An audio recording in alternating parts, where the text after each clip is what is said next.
Now you're probably wondering, why the heck do I have an umbrella? I'm keeping it real for you.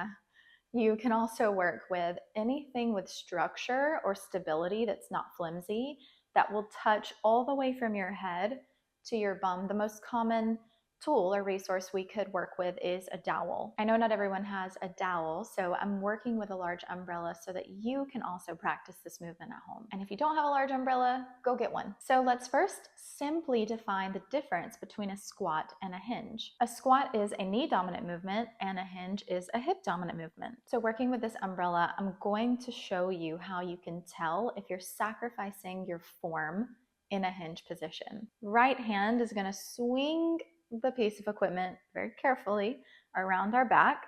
I'm going to turn to the side so you can see me. My left hand for now is going to come right behind my lower back, grabbing onto the umbrella. My right hand is going to come behind my neck, grabbing the umbrella.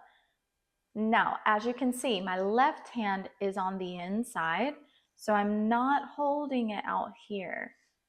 I'm inside, touching my lower back and then grabbing onto it.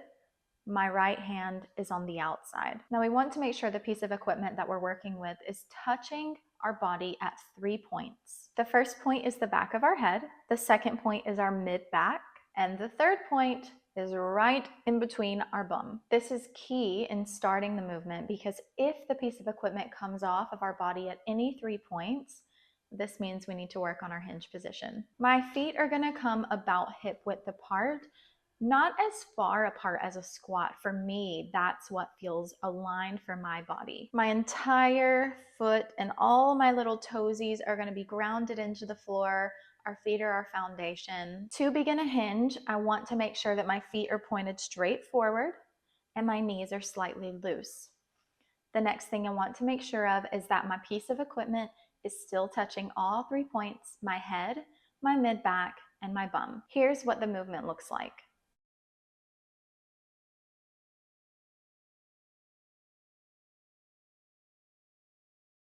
The most common thing that happens is that the bottom of the piece of equipment will come off of people's bums, just like this. This shows us that we're not actually sitting down and back into the movement, that we may just be bending over, dropping our chest instead of hinging the hips down. See the difference here?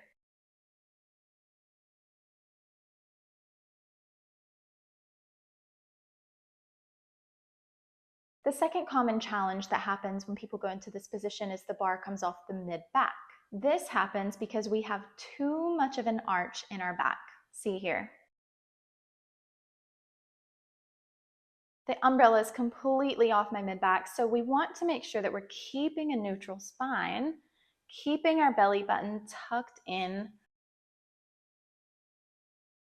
Now what you'll do as you're practicing this movement is you'll switch your hands. You'll take your left hand, it's going to come behind your neck, and your right hand comes behind your lower back.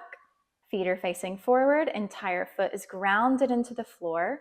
Remember your hand positions. Top hand is on the outside, bottom hand is on the inside. Knees start loose, and we shift our hips down and back.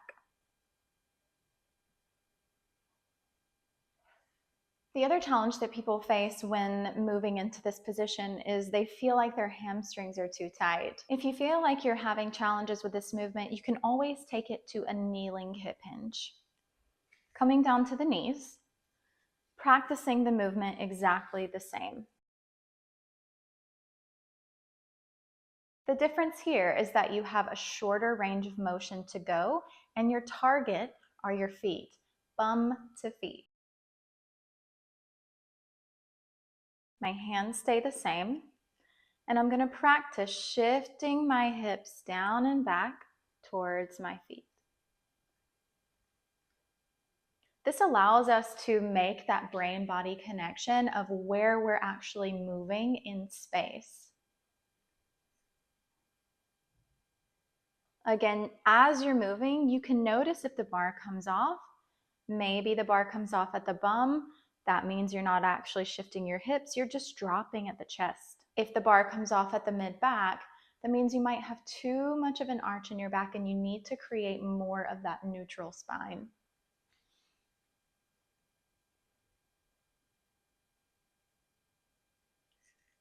Going into the kneeling hip hinge is really helpful if you feel like you have tight hamstrings. If you do have tight hamstrings and you want to work through that, here is a stretch you can practice along with the hip hinge. You don't need any equipment, just your body. You're going to come to lay on your back. We focus on one leg at a time. One leg comes out straight and the other leg comes in towards the chest. Now we want to make sure that the straight leg stays active down towards the floor. So we're going to create flexion with our foot, driving our toes towards our face. We're going to take our hands and place them underneath our quad or close to our knee. The leg comes out about 90 degrees. This foot is also in flexion, pulling the toes back towards the face. We're going to take an inhale, and on our exhale, we're going to lift the bottom half of the leg and stretch it up towards us.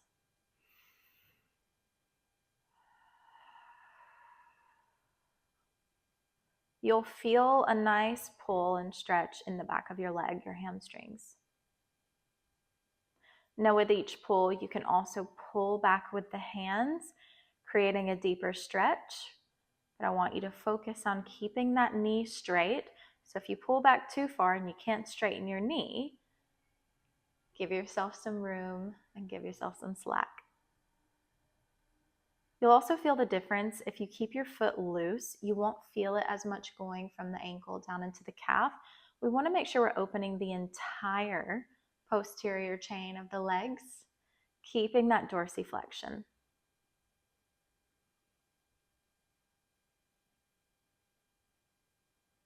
You can practice these daily. They're called active straight leg raises. I want you to allow yourself to continue integrating these fundamental movement patterns into your everyday life. It's an opportunity to get up from your desk, get outside, take a moment from your day-to-day life, and continue practicing and integrating movement holistically.